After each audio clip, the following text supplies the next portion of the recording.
The pieces of the Lights Out puzzle are starting to come together as we hurtle ever faster towards April the 17th in Leeds. The ReLoaded podcast is on the air. Dave Bradshaw with you, and a man who is the human equivalent of a puzzle, James R. Kennedy, is joining me. How are you? Well, I, for one, am very puzzled because you, Dave Bradshaw, have stolen my Defiant Wrestling Commentator of the Year award. It's sickening. At some point, you are going to have to get over this because we've been through everything to do with this multiple times. General Amin has now made his decision, and you're going to have to live with it.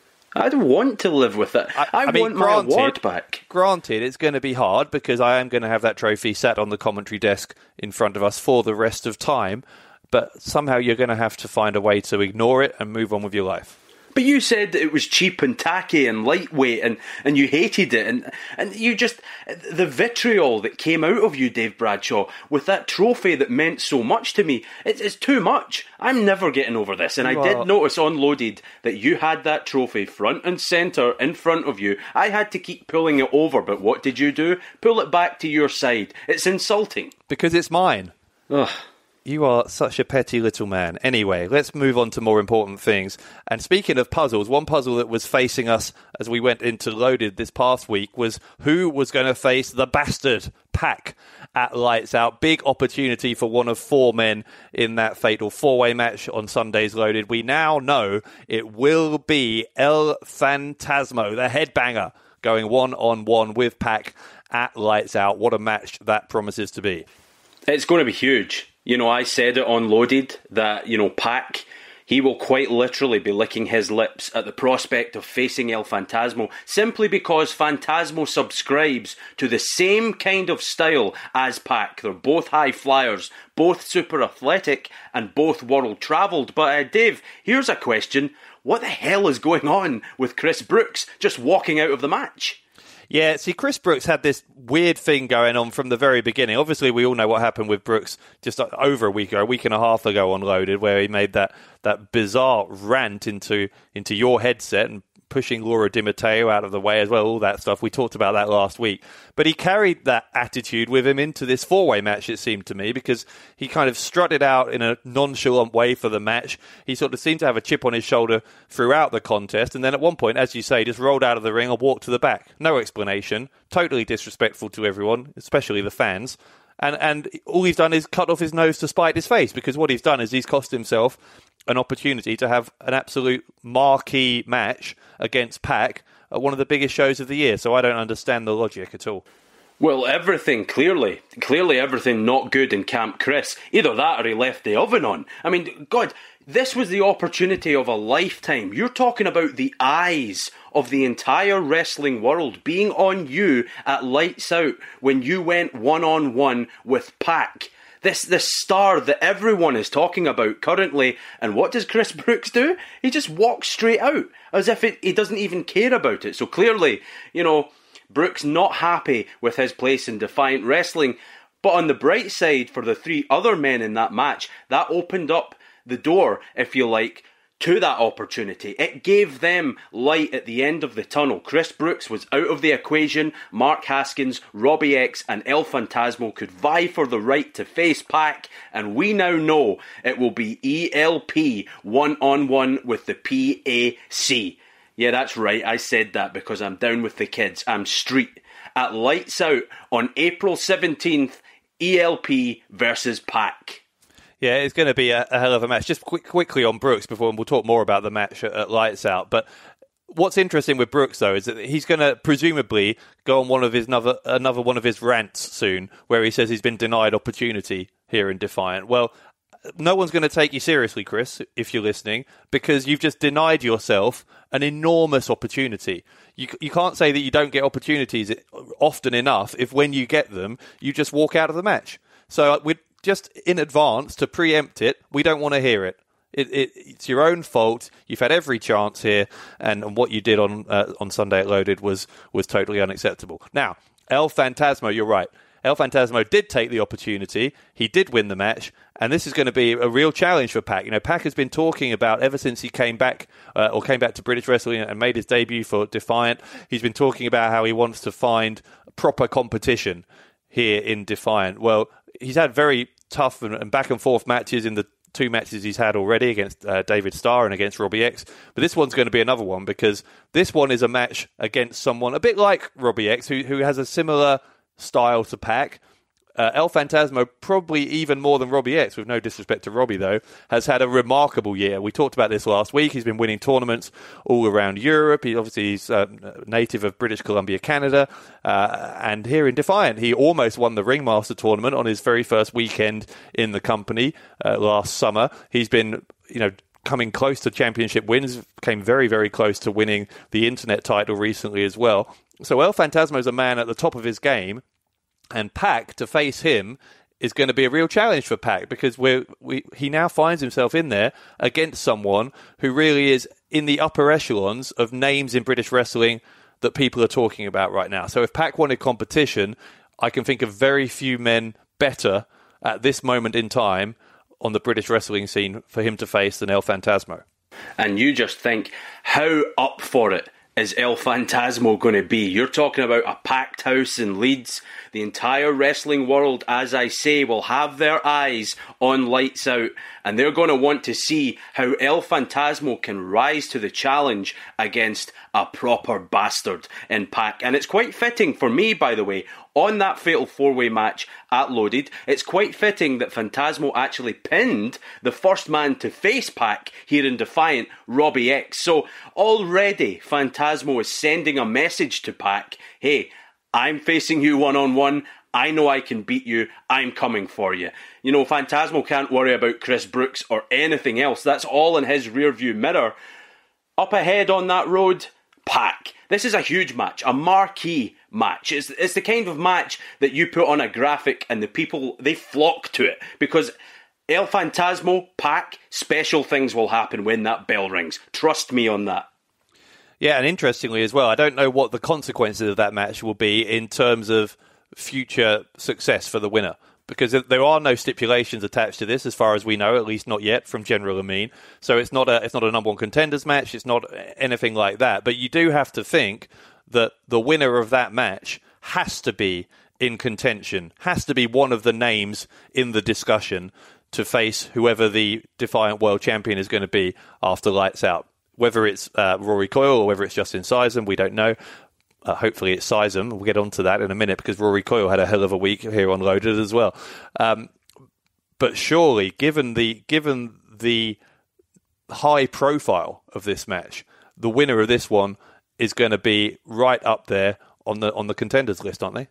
You'd have to believe so. PAC, whichever company he wrestles for, he's always floating near the top. That's just how he operates. And Defiant Wrestling is no different.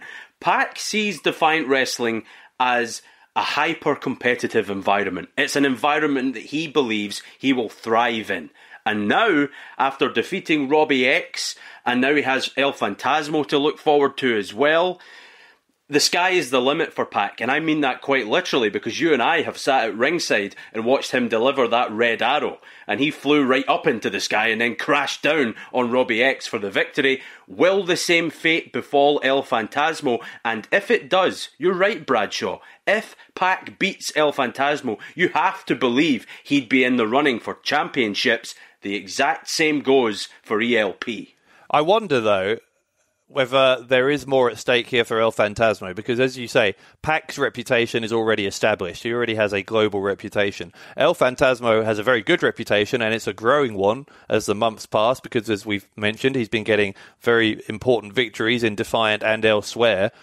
Yet, he really will look at this match as a must-win match in a way that it isn't for PAC. Because for El Phantasmo, this is one of those matches that can take his career up a couple more levels, right? Up into those, those names that are really being discussed, not just on the British wrestling scene or the European wrestling scene, but all around the world. And he needs to win it in order to get that opportunity, doesn't he? He needs to win it in order for people to be talking about him in those terms. And Phantasmo strikes me as the kind of guy who is always confident, 100% full of confidence every single match he goes into. I'm sure, I don't know the man personally. I get the pleasure of calling his matches every other week on Loaded, and on pay-per-view. But, I am sure, Dave Bradshaw, that Phantasmo will believe on April 17th at Lights Out in Leeds, he will have his hand raised in victory. And then I say the sky's the limit for PAC. Well, the sky would be the limit for El Phantasmo as well, because General Amin and his minions, I'm sure we'll talk about on here presently, the management around here will be watching. That's what I guess I'm trying to say. Wins and losses matter in Defiant Wrestling. If El Phantasmo can pull it off, it could be the biggest victory of his career. And actually, another reason then why this is a must-win for Phantasmo is exactly what you say.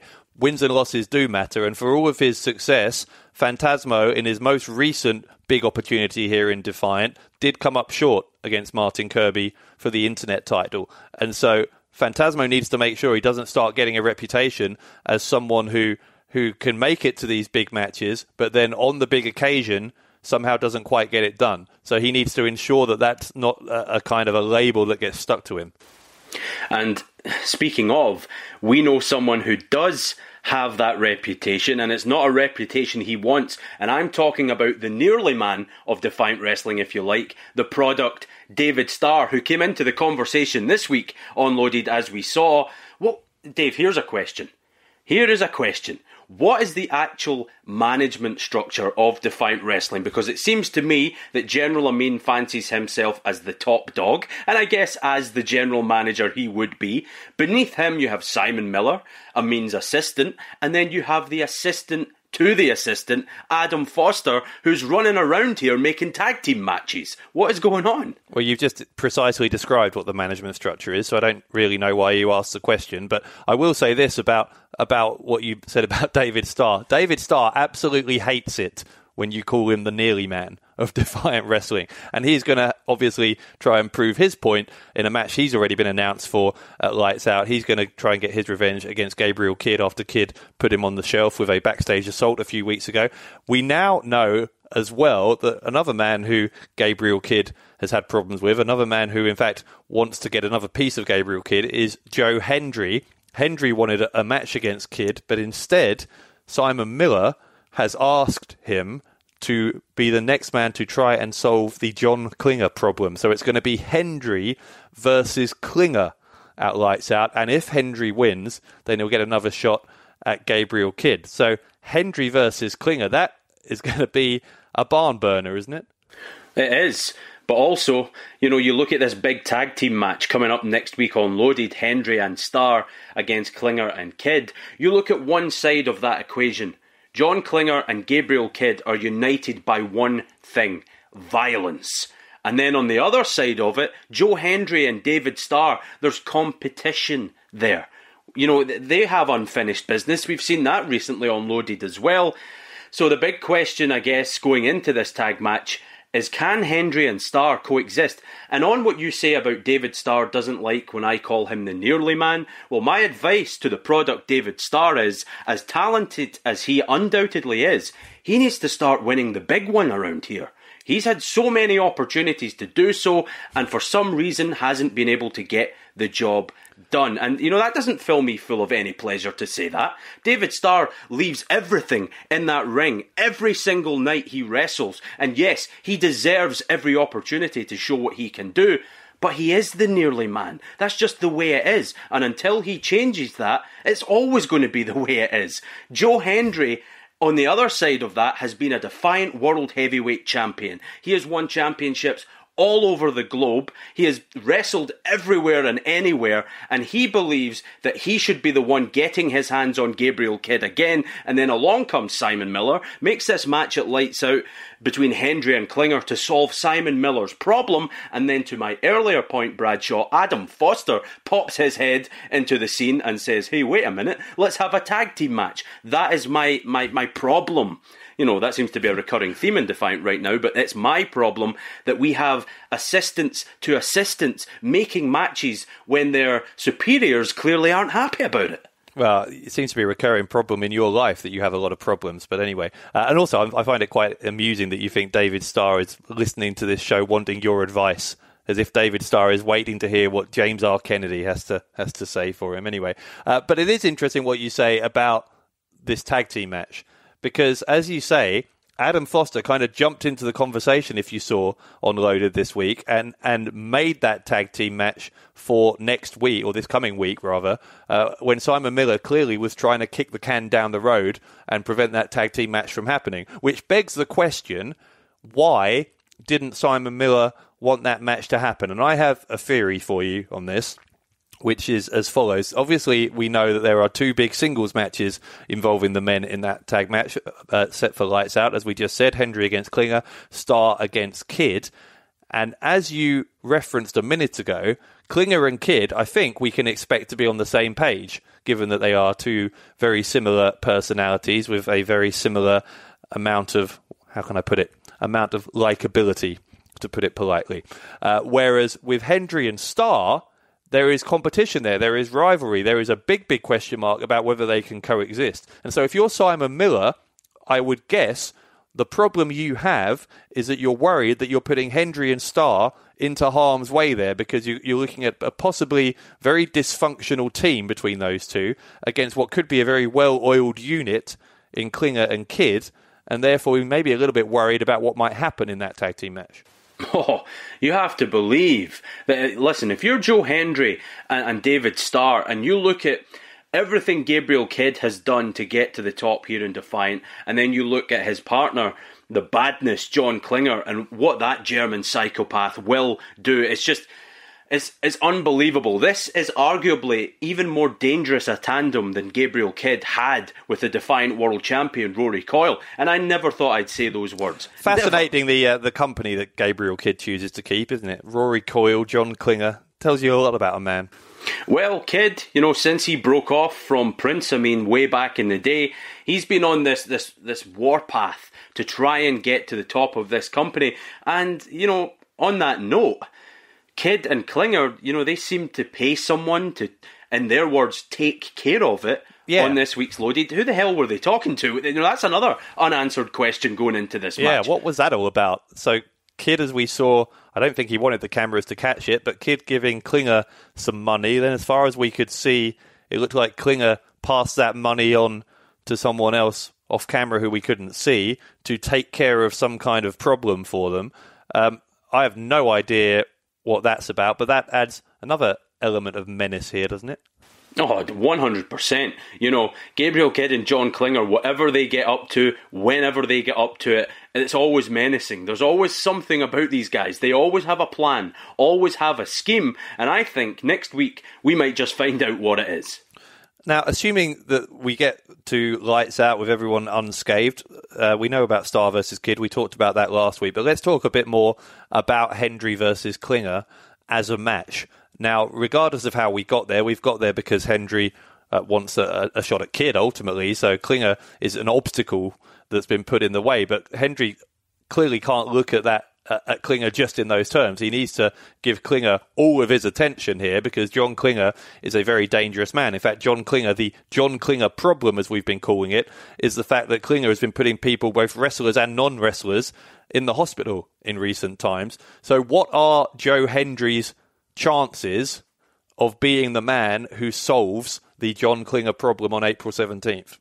Well, here's the problem. If Joe Hendry goes in there with a smash-mouth attitude and tries to take it to the badness in a street fight, he could get seriously, seriously hurt. And that jeopardises what Joe Hendry ultimately wants, which is to get right back in the mix for the Defiant World Heavyweight Championship. Now, if Joe Hendry decides against that strategy and instead goes in there to wrestle John Klinger, I don't think that's going to work, because that's not Klinger's MO.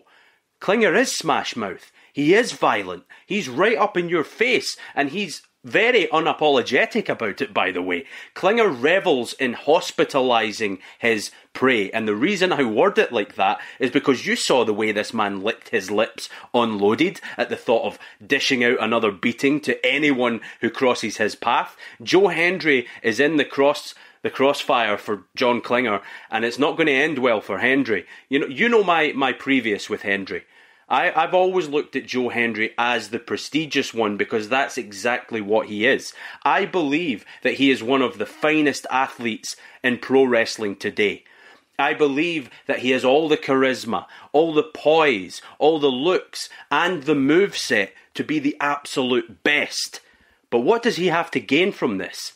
Again, I hate to harp on about it, Dave, but Joe Hendry at the end of the day, at Lights Out, he's going to be solving Simon Miller's problem, not his. Joe Hendry wants a rematch with Gabriel Kidd. He wants to prove he's better than Kidd before moving on. And now suddenly, the badness is in his path. And we know that the badness consumes all. John Klinger will have a 6-6 smile on his face if he can really seriously injure Joe Hendry. Here's a question for you. What is the big picture in Defiant for Joe Hendry right now? Because Hendry's had a weird few months, right? You remember when Hendry he basically announced that he was going to step back from Defiant to focus on other things. Obviously, and thankfully for us, he quickly changed his mind, came back, and he has now dedicated himself to pro wrestling because he has so many other strings to his bow as well. He's got that amateur wrestling background. He was thinking about a career in MMA. We know that he's focused back on pro wrestling now. But what does he do now? Because it seems to me that Hendry is still, to some extent, getting over that defeat in that I Quit match to Martin Kirby back in, when was that? November, October? Refused to lose. And since then, as you say, he's got to get revenge against Gabriel Kidd. I understand that because Kidd assaulted him. To get to Kidd, he's got to get through Klinger.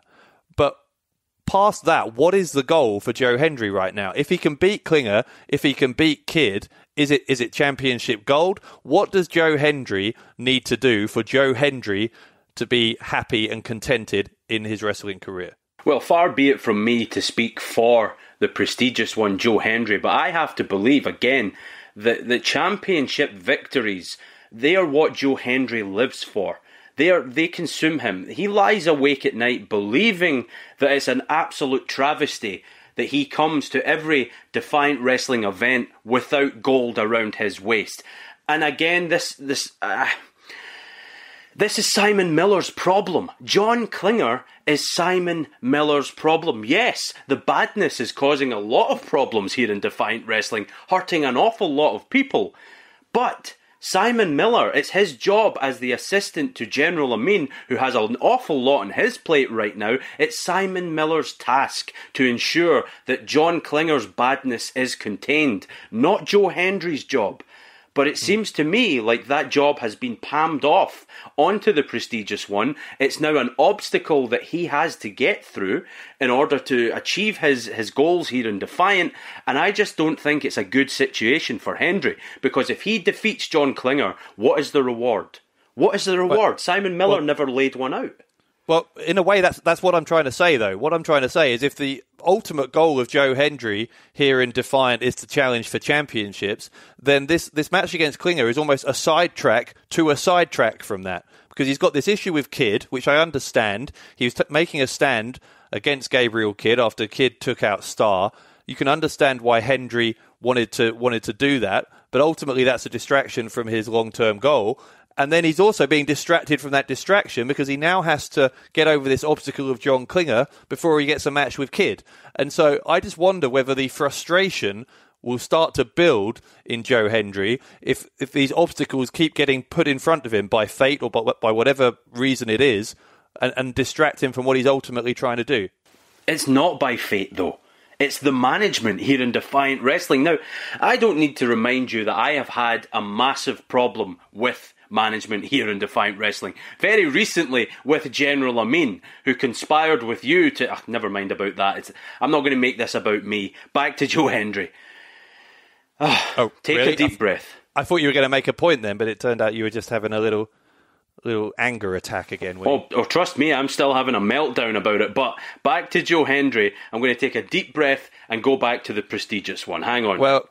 Well, I don't have any more I want to say about that at this point, other than to say it is a dangerous situation that Hendry and Starr find themselves going into against Klinger and Kidd next week. It is a dangerous situation that Hendry has against Klinger at Lights Out as well. And you just wonder how much of this frustration Joe Hendry can take going forward. Now, let's move on and talk about something else. I do want to talk about the latest developments in the women's division, which is, as we talked about last week, incredibly competitive right now, and all the more intriguing because it's headed up by a champion in Kanji who some people doubt should be the champion, and whether she actually believes she should be the champion is in question as well. So we saw Lizzie Styles this past week on Loaded. She had another victory, this time against Gia Adams, and we saw that she has now been challenged by Laura Di Matteo. So it will be Di Matteo against Styles this coming week on Loaded, and these are two women who are essentially undefeated. I say essentially, Di Matteo is undefeated. She has had 3 wins from 3 matches here in Defiant. Styles does have 1 defeat in that 3-way at the Magnificent 7, although of course she was not the person who lost. She was not the person who took the fall in that match. So as far as Styles is concerned, quite rightly, she's never been pinned or submitted. So it's 2 women who have never been beaten against each other, and the winner will get Kanji at Lights Out. Who do you expect will win when Lizzie Styles faces Laura Di Matteo this Sunday? It's a tough question, but for me, it comes down to killer instinct. And when I look into the eyes of Lizzie Styles, the one-woman army, I see arguably the most vicious woman we've seen in Defiant to date. There's just something about this woman, Dave. Just this anger, this hatred, this bile that comes forth from her every time she enters a ring here in Defiant. It's completely unlike anything we've seen. Now on the other side, Di Matteo, 3-0 as you said, she's been quietly building up a reputation for herself as a workhorse here in Defiant. It would be super interesting, yes, to see her go one-on-one with Kanji at Lights Out. I want to see Styles against Kanji just because of the burning narrative behind all this. And that is, and I know you don't like this, I know you roll your eyes when I say these words, but maybe, just maybe, Kanji, through all this self-doubt, through all this, remember, she was the one who said, I don't think I belong here as the Defiant Women's Champion. I think, General Amin, you should have this championship back, and I should start from the bottom of the ladder. That was her words. Now, Lizzie Styles believes that Kanji isn't injured, as the champion has been posting on social media. She believes the champ is running scared, and I haven't seen anything to disprove that. Where is Kanji? Yeah, wait, you also haven't seen anything whatsoever to prove what you're claiming here, or what Lizzie Styles is claiming, that Kanji's injury is somehow not legitimate. And I just think that's a very serious thing to say about a person's character, that they would fake an injury when you have no evidence for it. You've said it, Lizzie Styles has said it, and you can understand why Kanji is angry, because I think Kanji seems like a perfectly honest young person. If anything, she's too honest. She was so honest that she thought that she didn't deserve to be the champion and tried to forfeit the title. So to say that she would somehow lie about an injury is a disgraceful thing to say if you don't have any evidence behind it. But Kanji came in here red hot. She came out of nowhere, won that Defiant Women's Championship, and then she almost had a honeymoon period with that belt. Now that's ended, and we're a bit into her reign as the Defiant Women's Champion, and I just see such a lack of confidence. And I'm not saying it's justified, because every time we've seen Kanji wrestle in Defiant, she's been impressive. Even in defeat, by the way. But she doesn't seem to believe that she deserves to be the champion. And Lizzie Styles is the kind of woman who, when she smells blood, she's going to be all over it. And you look at the rising competition in that women's division. You have Lizzie Styles. You have Laura Di Matteo. Lana Austin still on the fringes as well. And now this big force of Gia Adams coming into the frame as well. Probably the most physically powerful of all the women in Defiant Wrestling. Yes, she lost to Lizzie Styles, but she's powerful nonetheless. I just believe that Kanji has analysed everything that's going on. She's looked at the landscape and thought, this is too much for me. I'm way in over my head. It's only a matter of time before I lose that championship. I need an excuse. That's what it looks like to me. Well, you can claim that all you like. As I say, I think it's a disgraceful thing to claim. But by the way, she can't just manufacture an imaginary knee injury, because if our doctors at Defiant said that she was good to go, she'd be medically cleared and required to compete. So the argument doesn't even make sense on your part. But anyway, assuming Kanji is medically cleared and ready to go at Lights Out, and I have no reason to believe that she won't be, who do you think she would least rather defend against? Would she prefer to avoid Lizzie Styles? Would she prefer to avoid Laura Di Matteo? I think Styles, simply because she's so vicious. I think if you put Kanji in there head to head with Laura Di Matteo, that's just, that's almost pure competition. Whereas with Styles, she brings something else to the dance. This vindictiveness that that's new to us almost here in Defiant Wrestling. Yes, we've had stunning Lana Austin running around the place causing havoc, hitting people with steel chairs, giving people concussions or trying to, and all the rest of it. But Lizzie Styles, there's just something about her that screams to me that she will do whatever it takes and anything it takes to win. And that could spell disaster for Kanji. I know you don't like it, Dave, but I firmly believe that Kanji is running from the challenge of Lizzie Styles. Well, one reason she might be, of course, is that Styles has defeated her on 2 occasions now in non-title circumstances, once in a tag match, once in a non-title singles match. So, yes, so with that in mind, I might make the unusual step here of agreeing with you, because I think Lizzie Styles is possibly the main reason that Kanji had that crisis of self-confidence in the past few weeks. And so to have to face that head-on, if Styles remains undefeated and beats Laura Di Matteo this Sunday and heads into Lights Out with all of that momentum, then that's going to be tricky for Kanji. But it's tricky either way, because if Laura Di Matteo wins, she's going to be 4-0 in her Defiant career, including a singles win over Lizzie Styles. And so, I don't know, Laura Di Matteo looks pretty unstoppable as well. Kanji is going to have a real uphill battle going on at Lights Out against either of these two women, and whichever one of them goes on to face her, you'd have to say, unusually for a title match, you would make the challenger the favourite in either circumstance. And that's unbelievable to say, isn't it? And, we're going to have to find out. We can go back and forth and bicker about the validity of this injury that Kanji has or doesn't have or apparently has or whatever. But at the end of the day, come April 17th in Leeds at Lights Out, she's going to have to face up. She's going to have to face the music. She's going one-on-one with either Styles or Di Matteo. And whichever one it is, as you say, it's a huge threat to her championship reign. Now, let's turn our attention to another championship. The Defiant Tag Team Championships were defended this past Sunday on Loaded. And surprise, surprise, imagine my surprise that SCC, the South Coast Connection, had to take a shortcut, had to hit a cheap shot, had to use the championship belt to defeat Team White Wolf. I don't know why I'm raising this. I just thought it might be fun just to hear you try and excuse their actions again for what is it now, the third match in a row involving the championships that they have done that to win. I'm just going to repeat what I said on Loaded. And what I said on the broadcast was that the SCC, the reigning Defiant Tag Team Champions, they won fair and square. Did you see that forearm from Ashley Dunn?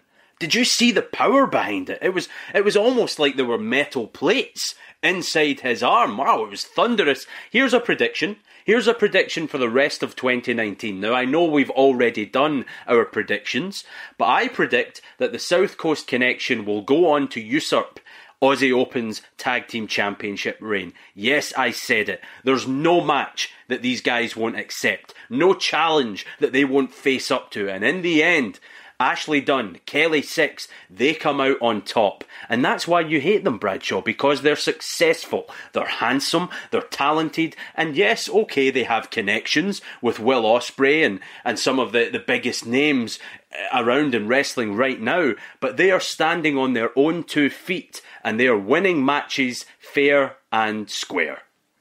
Well, I'll tell you, you know exactly why I have a problem with them, because everything you just said is a lie. But I'll tell you why you're wrong about your prediction that they're going to equal or overtake Aussie Open's reign, which was, somewhere close to 316 days, wasn't it? I think in the end, Aussie Open's record-breaking title reign. The reason is because long before that, opponents and referees, for that matter, are going to get wise to these tactics. SCC, every time they go into a match, they cheat. Every match they have won, whether it be against Aussie Open to win the championships, their first defence against Dynamic Duo, or this most recent defence against Team White Wolf, they have cheated behind the referee's back to win the match. And at some point, at some level, teams are going to look at that and they're going to say, okay, we need to make sure we have eyes in the back of our head. Referees are going to say the same thing. You could even imagine there might be a second official watching on when SCC compete if they continue to garner that reputation as a team who will do anything to win, even if it involves breaking all the rules. And so at some point, way before 316 days, someone is going to figure out their strategy and beat them. Oh, now, this is just going to have to be something that you and I, agree to disagree on, because clearly we're not going to see eye to eye on this. I think the SCC are the finest tag team in Defiant Wrestling, and you happen to believe, wrongly I might add, that they are nothing more than a bunch of cheats, when all they do is prove you wrong time and time again, that they win these matches. They haven't proved me wrong. They win the matches fair and square, They Brad. don't, and you know that's a lie. And my point is simply this. If they were able to hold on to those tag team titles without cheating, then they would do it. The fact that they don't makes it pretty clear to everyone, apparently except you, that they can't hold on to the championships without taking a shortcut. And that will get them so far for so long. But ultimately, if they're not able to hang on to those championships on their own merit, then they're not going to last 300 days. They're not going to last 100 days. And okay. So I suppose you don't have a problem with the shortcut that the Tuck Shop have been taking around here lately. Yes, they just formed as a tag team, and already one of them has a championship match against No Fun Done for the No Fun title. I mean, back to my earlier point about management around here, just handing things out willy-nilly, and now General Amin joins in and gives Jack Sexsmith a shot at the No Fun title. I suppose you think that's okay. No, what I think is hilarious, though, is how when you know you're beaten in an argument, you just change the subject completely to something else. Oh, God, Bradshaw, this is why I find it really hard to maintain my friendship with you. What friendship? Okay, never mind. All right, I don't want to burst your bubble, bless you. We've got something else we need to talk about. We've been putting it off because it's actually quite a disturbing thing to discuss. But the last segment of Loaded this week was, I mean, what's the word for it? Horrendous what Rory Coyle did to Mickey the Dragon. Now, Rory Coyle is the Defiant World Champion. And that we talked about when he won the title from Rampage. We said that would be a big problem in terms of, if nothing else, in terms of PR for Defiant as a company, right? Having this guy as the front man, as the flagship of the company. But that problem got a whole lot more serious very, very quickly on Sunday, because as you saw if you watched, after that match against Mickey the Dragon, he sort of blew a fireball into the face of Mickey the Dragon, and then after that, it looked like he was going to try and set him on fire. He had that can of petrol, of gasoline, with him and was trying to douse Mickey the Dragon in it. Only relented when our general manager came out and tried to stop him. Actually succeeded in doing so, thank God. What on earth? What do we do? What do we do with a man as our champion who is prepared to do to another human being what Rory Coyle did to Mickey the Dragon? Well, Rory Coyle is something else. Now, as for this fire business, it wasn't the dragon breathing fire, it was the Defiant World Heavyweight Champion, Rory Coyle. And what was it he said? You know, when General Amin came out and tried to put a stop to Coyle's antics, and frankly stop him from maiming Mickey the Dragon, that would have been a sour way to send Loaded off the air. But General Amin came out, tried to reason with this man, if that's even possible. And Rory Coyle then went on to say that next week, on Loaded, we would have a celebration to the memory of the wrestler that was Rampage, the man he defeated at the Magnificent 7 pay-per-view to win that Defiant Championship. Now, this doesn't seem like a celebration to me, Dave. You know, I'd say look out a black suit, but that's all you wear anyway. But look out whatever you have, because it seems like we have ourselves. You said it, as Loaded, we signed off. The only thing you can call this little celebration is a funeral. And I never thought that we would be in that position. We almost had one for Mickey the Dragon. Now next week on Loaded, Rory Coyle presents the funeral of Rampage. Well, you know, I would say it's in disgustingly poor taste on Coyle's part to make this sound like it's a funeral of some kind. But I don't think there's any understanding of taste. He doesn't have any understanding of any basic social human norms, doesn't Rory Coyle. He doesn't seem to get any of it. And I think he just thinks that he is making some twisted, weird point about how he's been able to end this record-breaking championship reign that Rampage has had. His was a record-breaking reign as well, of course, the longest reigning world champion in Defiant history. And what's it going to entail?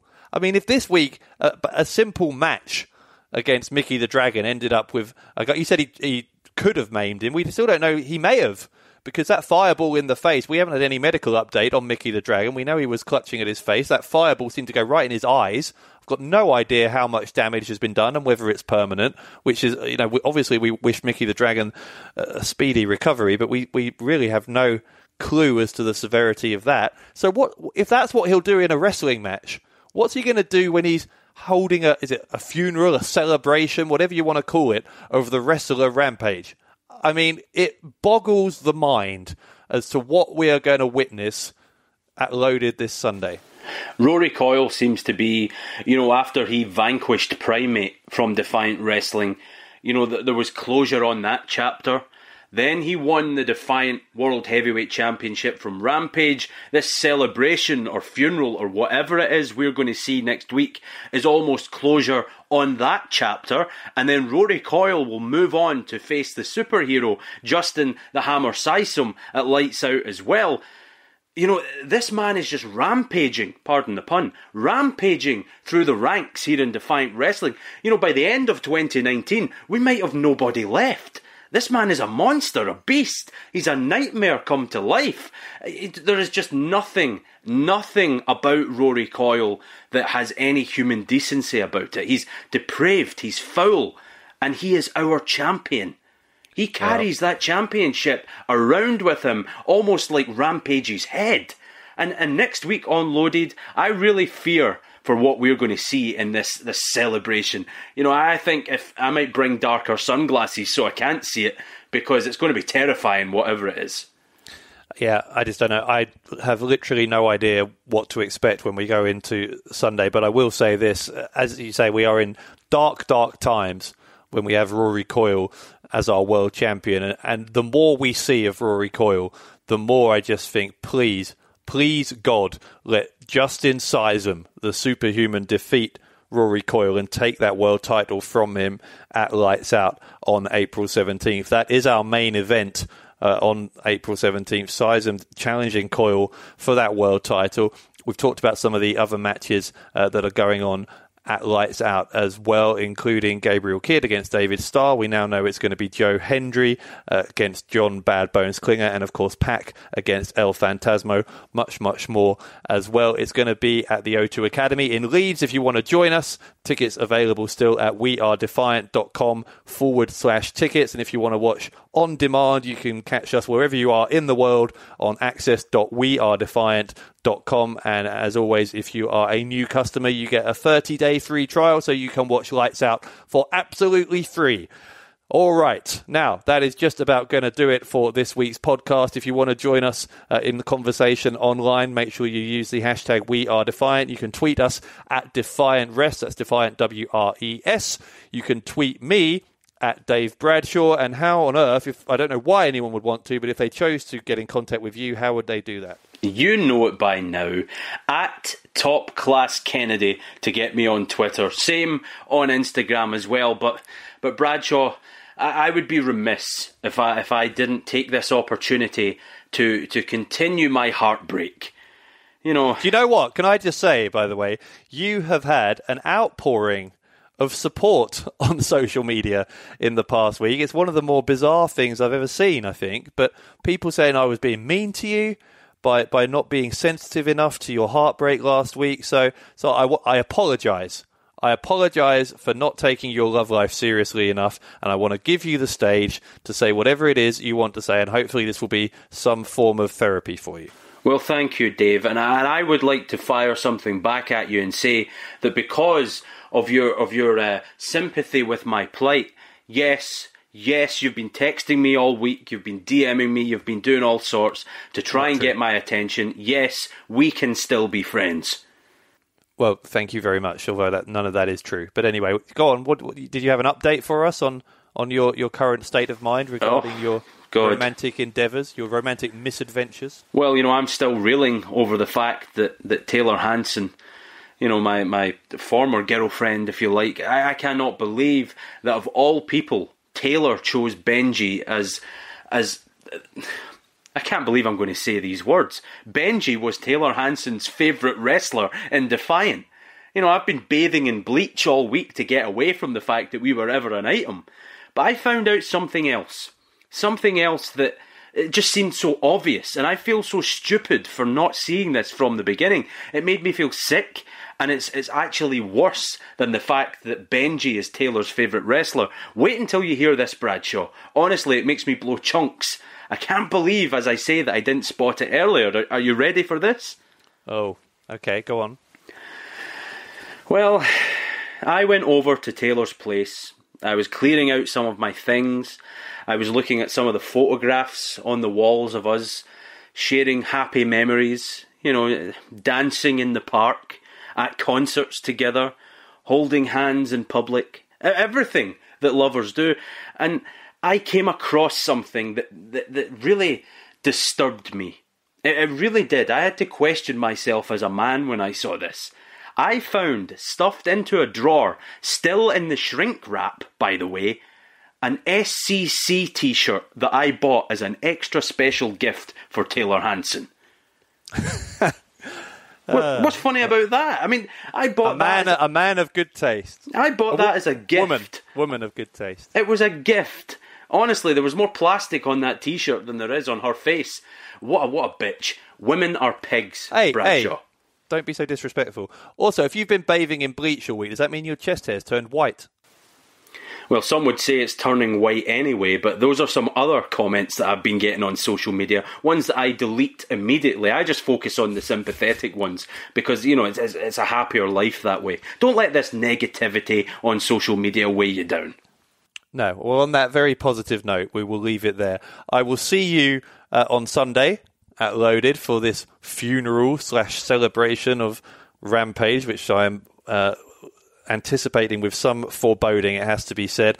Of course, we've all got that big tag team match as well coming up as John Bad Bones Klinger teams with Gabriel Kidd to face David Starr and Joe Hendry. Plus, we're going to see Laura Di Matteo against Lizzie Styles, with the winner getting a shot at the Women's Championship at Lights Out. So a big episode of Loaded ahead. But for now, that will do it. For James R. Kennedy, this is Dave Bradshaw saying thank you for tuning in, and we will see you next week here on the ReLoaded podcast.